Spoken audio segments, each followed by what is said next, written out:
For much of 2025, McLaren looked untouchable.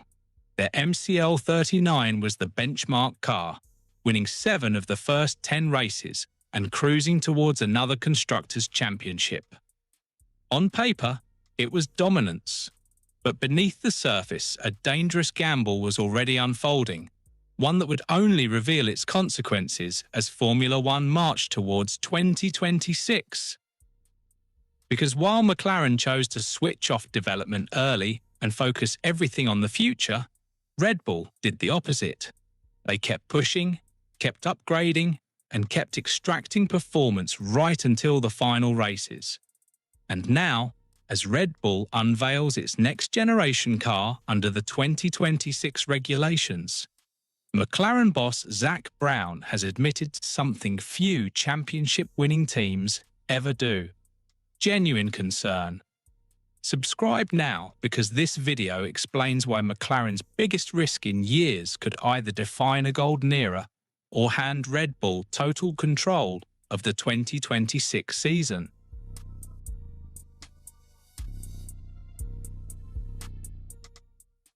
To understand why McLaren now finds itself uneasy heading into 2026, we need to rewind to the moment they made one of the boldest strategic calls of the ground effect era. At the height of their dominance in 2025, McLaren chose to stop developing their championship-winning MCL39, not because they were struggling, but precisely because they were winning. 7 victories in the first 10 races gave them a cushion that allowed the team to think beyond the present. While rivals chased lap time, McLaren chased the future. From a technical standpoint, the decision was ruthless but logical. Engineering Director Neil Haldley confirmed that upgrades had reached the stage of diminishing returns. 30 milliseconds was considered a good gain, a clear signal that the concept was already close to its limit. Continuing development would have consumed precious wind tunnel hours, CFD runs, and engineering manpower that could instead be redirected toward the most disruptive regulation change Formula One has seen in over a decade. Because 2026 is not an evolution, it is a reset.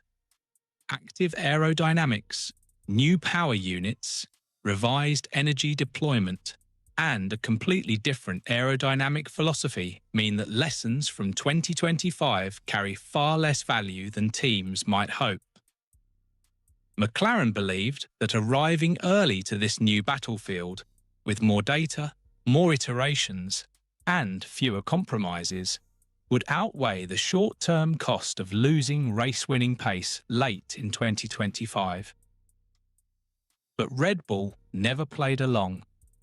While McLaren switched off development, Red Bull doubled down.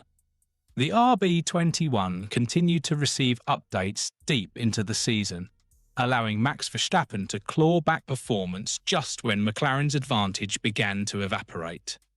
That decision alone transformed what should have been a comfortable drivers' championship into a last race shootout, decided by just 2 points. And this is where the strategic tension truly begins. Red Bull's continued development may have cost them time on the 2026 project, but it also allowed them to refine operational execution, validate aerodynamic philosophies, and maintain competitive sharpness until the very end.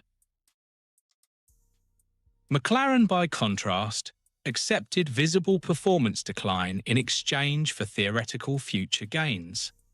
Zak Brown now openly admits that McLaren is in a waiting game, waiting to see whether that theoretical advantage materializes, or whether Red Bull's relentless development culture once again proves decisive. What amplifies McLaren's anxiety is the Red Bull-Ford partnership.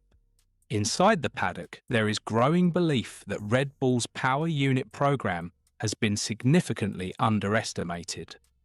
The combination of Red Bull powertrain's infrastructure and Ford's technical resources could prove devastatingly effective under the new hybrid rules. And unlike rivals, Red Bull enters 2026 with a proven system built around one driver, Max Verstappen. McLaren's internal situation is far more complex. Yes, they secured a second consecutive Constructors' Championship. Yes, Lando Norris finally became a world champion. But the margin was painfully thin, and the journey exposed weaknesses that cannot be ignored. Operational errors, from the Las Vegas double disqualification to the Qatar safety car misjudgment, reopened the door for Verstappen at critical moments. Add slow pit stops, a technical retirement in Zandvoort, and internal tension around team orders, and the picture becomes clear. McLaren were fast, but not flawless. Zak Brown's response to this has been brutally honest. In his message to fans, Brown acknowledged mistakes without deflection. He framed 2025 not as a perfect season, but as a stress test, one that revealed where McLaren still needs to grow. According to Brown, these errors forced the team to mature faster, communicate better, and respond under genuine championship pressure. And that may be McLaren's greatest hope for 2026. Because while technical regulations reset performance, psychological strength carries over. The experience of managing a tight title fight, handling internal rivalry, and surviving external pressure could give McLaren an edge that no wind tunnel can replicate. Then there is Oscar Piastri. While Norris grabbed headlines, Piastri quietly emerged as one of the most complete drivers on the grid. Leading the championship during parts of 2025, he demonstrated racecraft, composure, and adaptability far beyond his experience level. Zak Brown's praise was not symbolic, it was strategic.